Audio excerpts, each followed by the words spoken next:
Some people fight injustice with arguments. Bryan Stevenson began by listening to people the world had already decided were beyond saving. Born in 1959, Bryan Stevenson grew up in a racially segregated South, in a society where silence often followed suffering.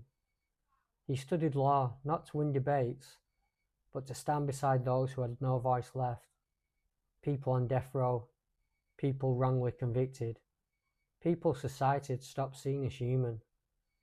In 1989, Stevenson founded the Equal Justice Initiative.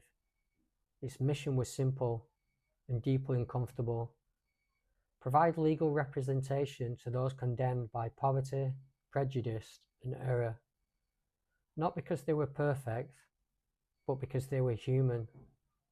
Stevenson's work revealed a truth many preferred to ignore: that the justice system, like any human system, can fail. Witnesses can be wrong, confessions can be coerced, bias can shape outcomes. These are documented realities, not accusations. Over decades, Stevenson and his team have helped overturn hundreds of wrongful convictions, including many death row cases.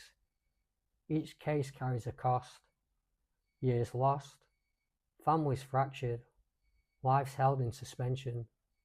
There is no way to restore what was taken. Justice is not loud.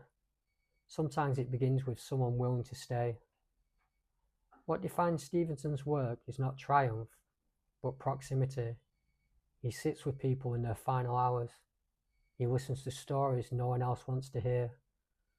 And he insists on a radical idea: that no one is the worst thing they have ever done. This belief is not sentimental.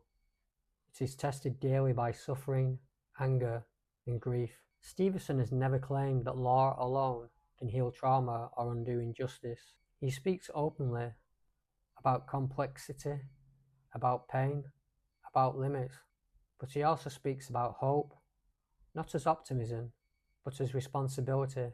In a system built on judgment, he practices mercy.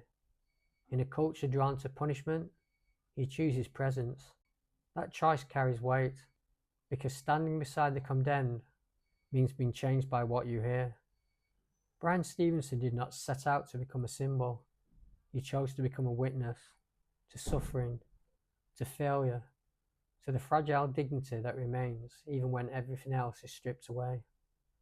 And in listening, again and again, he reminds us that justice is not measured only by verdicts, but by whether we are willing to see one another as human.